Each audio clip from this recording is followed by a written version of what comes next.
रुद्राक्ष ने जब रश्मि को देखा तो अपनी पलकें झपकाना ही भूल गया।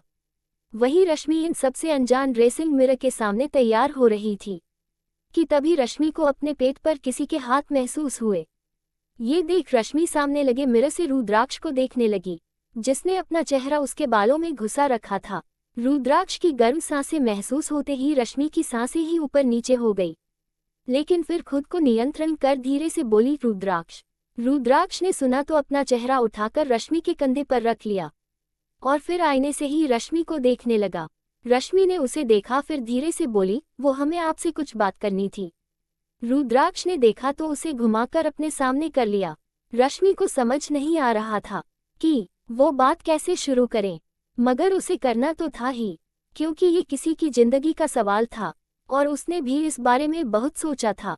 रुद्राक्ष ने जब देखा कि रश्मि को अपनी बात कहने के लिए बहुत सोचना पड़ रहा है, तो वो रश्मि के चेहरे को अपने हाथों में भरकर धीरे से बोला, रश्मि मैं जानता हूँ कि हमारा रिश्ता अभी वहाँ तक नहीं पहुँचा है जहाँ तुम मुझसे कोई भी बात करने के लिए कोई झिझक महसूस ना करो, और अभी तुम अपनी बात कहने में वो झिझक महसूस कर रही हो। इसका साफ मतलब है कि तुम मुझसे कोई बात करने में सहज नहीं हो पाए हो।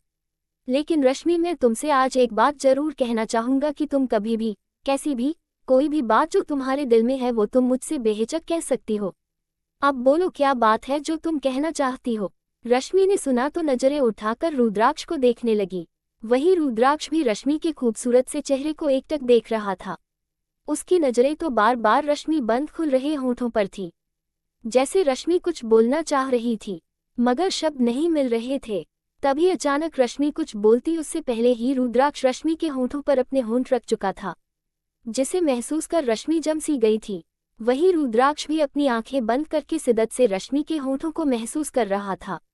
रश्मि भी अपनी आंखें बंद करके रुद्राक्ष को महसूस करने लगी। उसके हाथ रुद्राक्ष के बालों में घूमने लगे। कुछ देर की किस के बाद रुद्राक्ष रश्मि से अलग हुआ और फिर रश्मि के चेहरे को देखने लगा। रश्मि का पूरा चेहरा इस वक्त पूरी तरह से लाल हो गया था, जिसे देख रुद्राक्ष हल्का सा मुस्कुरा दिया। फिर आगे बढ़कर रश्मि के माथे पर अपने होंठ रख दिया। रश्मि की आंखें अपने आप बंद हो गई। फिर रुद्राक्ष धीरे से अलग हुआ और उसके गालों पर अपने अंगूठे से उसके गालों को सहलाते हुए धीरे से बोला, बीवी मैं शॉवर लेने जा रहा हूँ, तब तक तुम मेरे लिए एक अच्छी सी कॉफी बना दो। रुद्राक्ष ने कहा और उसके गालों को हल्के से चूमकर बाथरूम में चला गया। रश्मि ने उसे जाते देखा तो हल्की सी मुस्कुरा दी और फिर कमरे से बाहर चली गई। रश्मि इस वक्त किचन में थी और रुद्राक्ष के लिए कॉफी के साथ साथ सुबह का ब्रेकफास्ट भी बना रही थी। हमें रुद्राक्ष से बात करनी ही होगी। अब हम उन्हें ऐसे ही अकेले में तड़पते हुए नहीं देख सकते। हम जानते हैं कि हमारे इस फैसले से नंदिनी को बहुत दुख होगा, लेकिन उनकी आने वाली खुशियों के लिए हमें रुद्राक्ष से एक बार बात तो करनी होगी। लेकिन कहीं उन्हें ये बात अच्छी नहीं लगी तो, कहीं वो हमसे नाराज ना हो जाए। हम तो उनके गुस्से को भी अफोर्ड नहीं कर सकते। तुम किसके गुस्से को अफोर्ड नहीं कर सकती बीवी। कहते हुए रुद्राक्ष ने रश्मि की कमर से पकड़कर उसे खुद से सटा लिया। रश्मि ने सुना तो उसकी सांस ही अटक गई। रुद्राक्ष इस वक्त black T shirt white jeans में था, जिसमें वो काफी हैंडसम लग रहा था। रश्मि ने उसे देखा तो उसकी नजरें ही अटक गई। वही रुद्राक्ष के चेहरे पर मुस्कुराहट आ गई। वो धीरे से रश्मि के कान के पास जाकर धीरे से मदहोशी से बोला, बीवी अगर मैं तुम्हें इतना ही अच्छा लग रहा हूँ तो तुम मुझे बता सकती हो, मुझे बिल्कुल भी बुरा नहीं लगेगा। कहकर रुद्राक्ष ने रश्मि के कान को चूमा और फिर रश्मि से अलग हो गया। रुद्राक्ष के अलग होते ही रश्मि अपने होश में आई, फिर पलटकर धीरे से बोली, आपकी काफी तैयार है और नाश्ता भी रेडी है, आप बाहर चलिए हम अभी लेकर आते हैं। रुद्राक्ष ने सुना तो मुस्कुरा दिया, फिर धीरे से उसके कान के पास जाकर बोला, जल्दी आना मैं बाहर तुम्हारा इंतजार कर रहा हूँ। कहकर मुस्कुराते हुए किचन से बाहर चला गया। रश्मि ने उसे बाहर जाते देखा तो अपने सीने पर हाथ रख अपनी धड़कन पर काबू करते हुए बोली, जब से कल रात हम करीब आए हैं तब से ये कुछ ज्यादा ही परेशान करने लगे हैं हमें। फिर रश्मि ने रुद्राक्ष की कॉफी ली और नाश्ता लेकर बाहर आ गई। वहीं मुंबई महल में टेरेस पर नंदिनी रेलिंग से सटकर खड़ी थी। आज मौसम काफी अच्छा था, क्योंकि सुबह से बारिश आने के आसार थे, इसलिए आज ठंडी ठंडी हवाएं चल रही थी, जो मन को सुकून पहुंचा रही थी। तुम यहाँ क्या कर रही हो नंदिनी? नंदिनी ने सुना तो पलटकर देखा, फिर वापस घूमकर आकाश की ओर देखते हुए, कुछ नहीं बस ऐसे ही। वैसे आप यहाँ क्या कर रहे हैं अम्ब्रोज? नंदिनी हमारे बीच में कब से फॉर्मेलिटीज आने लगी? तुमने तो बचपन से ही मुझे तुम कहकर ही बुलाती थी ना। तो आज क्या हो गया नंदनी? समय समय सब बदल देता है अम्ब्रोज। कल तक हम दोस्त थे और आज। नंदनी बोली फिर चुप हो गई। और आज क्या नंदनी? आज क्या? क्या आज भी मैं तुमसे प्यार करता हूँ? क्या यही वजह हम दोनों को अजनबी बनाने की? बोलो नंदनी। नंदनी ने सुना तो उसकी आंखें भीग गई, मगर वो कुछ बोली नहीं और न ही पलटकर उसने अम्ब्रोज की ओर देखा। अम्ब्रोज आगे आया और रेलिंग से सटकर खड़ा हो गया और ऊपर आकाश की तरफ देखने लगा। नंदनी को एहसास हो गया था कि अम्ब्रोज वहीं पर उसके पास में खड़ा है, मगर फिर भी वो अम्ब्रोज की तरफ एक बार भी नहीं देखती। वो नम आंखों से, आप चले क्यों नहीं जाते अम्ब्रोज?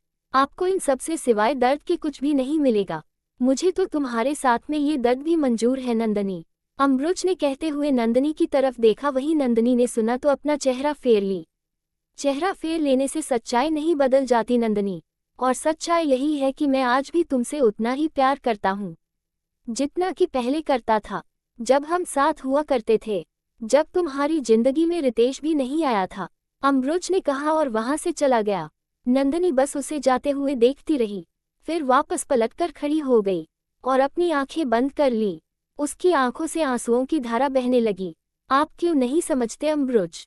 हम और आप कभी एक नहीं हो सकते, क्योंकि हमारे जीवन में सिर्फ एक ही नाम है और वो नाम है रितेश का।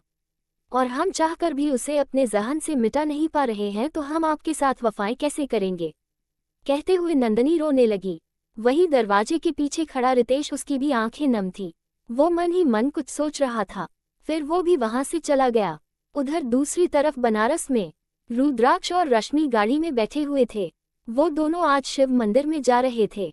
रुद्राक्ष इस वक्त लैपटॉप पर कुछ काम कर रहा था, वहीं रश्मि शीशे से बाहर कुछ देखते हुए सोच रही थी। तभी उसने पलटकर रुद्राक्ष की ओर देखा, फिर हिम्मत करके धीरे से बोली, हम आपसे कुछ बात करना चाहते हैं। रुद्राक्ष ने सुना तो लैपटॉप बंद करके रश्मि की तरफ घूम गया और उसकी तरफ देखने लगा। रश्मि रुद्राक्ष के ऐसे देखने से नर्वस हो रही थी, लेकिन फिर भी अपनी नजरें नीचे करते हुए धीरे से बोली, हम नंदनी के बारे में आपसे बात करना चाहते हैं। रश्मि ने इतने शब्द बोलने की काफी हिम्मत जुटाई थी, मगर रुद्राक्ष की तरफ से कुछ रिस्पांस ना मिलने पर उसका दिल जोर से धड़कने लगा था। रश्मि ने नजरें उठाकर रुद्राक्ष की तरफ देखा तो रुद्राक्ष उसे ही घूर रहा था। रश्मि रुद्राक्ष के इस तरह देखने भर से कांप गई। वो अपनी आंखें बंद करके जल्दी से बोली, देखिए आप प्लीज नाराज मत होइए। हमने बस नंदनी के बारे में सोचकर ही कहा था। हम बस इतना ही चाहते हैं कि नंदनी भी सबकी तरह खुश रहे। हम जानते हैं आपको ये सब सुनकर हम पर गुस्सा आ रहा होगा, लेकिन हमने नंदनी को दिल से अपनी बहन माना है और हम उन्हें खुश देखना चाहते हैं। नंदनी रितेश जी को कामिनी के साथ देखकर बहुत दुखी महसूस करती है, और रितेश जी वो कामिनी जी के साथ एक हद तक आगे बढ़ चुके हैं। तो नंदनी क्यों नहीं? नंदनी क्यों आगे नहीं बढ़ सकती? नंदनी को क्यों खुश रहने का कोई हक नहीं है? अम्ब्रोज जी नंदनी से बहुत प्यार करते हैं और हम चाहते थे कि आप नंदनी और अम्ब्रोज। आगे रश्मि कुछ बोल पाती, आगे की बात पर रुद्राक्ष उसे टोकते हुए, तो तुम चाहती हो कि नंदनी और अम्ब्रोज की शादी हो जाए? रश्मि ने सुना तो उसका दिल जोर से धड़क उठा। उसने धीरे से अपनी आंखें खोली तो देखा रुद्राक्ष का चेहरा एक्सप्रेशन लेस था। रश्मि रुद्राक्ष को ऐसे देखकर बहुत ज्यादा डर रही थी, लेकिन फिर अपने चेहरे पर कोई भी भाव न लाते हुए धीरे से, जी हम बस अपनी बात रख रहे थे। हमारे दिल में आया तो हमने अपनी बात रख दी, बाकी आप इस बारे में सोच सकते हैं। कहते हुए रश्मि शीशे से बाहर देखने लगी। रुद्राक्ष ने सुना फिर बोला, और अगर मुझे ना मंजूर हो तो? अगर मैं ये कहूँ कि मुझे अपनी बहन के लिए अम्ब्रोज नहीं पसंद तो? रश्मि ने सुना तो उसकी आंखें नम हो गई। उसने पलटकर नम आंखों से देखा, फिर बोली, हम तब भी यही कहेंगे कि हम बस नंदनी को खुश देखना चाहते हैं, और हम ये भी जानते हैं कि आप भी नंदनी से बहुत प्यार करते हैं और उनकी खुशी आपके लिए बहुत मैटर करती है। कहकर रश्मि पलटकर बाहर देखने लगी। रुद्राक्ष ने सुना तो रश्मि के करीब आकर रश्मि की बांह पकड़कर उसे अपनी तरफ खींचा और फिर उसके चेहरे को अपने हाथों में लेकर उसके माथे पर अपने होंठ रख दिए। रश्मि की आंखें बंद हो गई रही, उसकी बंद आंखों से आंसू की एक बूंद लुढ़क गई। रुद्राक्ष ने अपने अंगूठे से उसे साफ करते हुए कहा, रश्मि मुझे बहुत खुशी है कि तुम पूरी तरह से मेरे परिवार से जुड़े गई हो, और तुमने मेरी बहन के बारे में सोचा और मुझसे उसके लिए लड़ी भी, मुझे बहुत अच्छा लगा। और सच कहूँ तो ये बात मेरे दिमाग में बहुत पहले से थी, मगर फिर वक्त ही नहीं मिला नंदनी से बात करने का। लेकिन अब सोच लिया है महल वापस जाकर सबसे पहले नंदिनी से इस बारे में बात करूंगा, कहकर रश्मि को अपनी बाहों में भर लिया। रश्मि ने भी अपना सिर रुद्राक्ष के सीने पर टिका दी और अपनी आंखें बंद कर ली। जारी है लेखिका प्रियंका गुप्ता। आज का भाग आपको कैसा लगा कमेंट करके जरूर बताइएगा। तो मिलते हैं अगले भाग में। और जिन लोगों ने मुझे सब्सक्राइब नहीं किया है अभी कर लीजिए, ताकि आपको मेरी कहानियों के नोटिफिकेशन सबसे पहले मिल सके। Thanks for watching.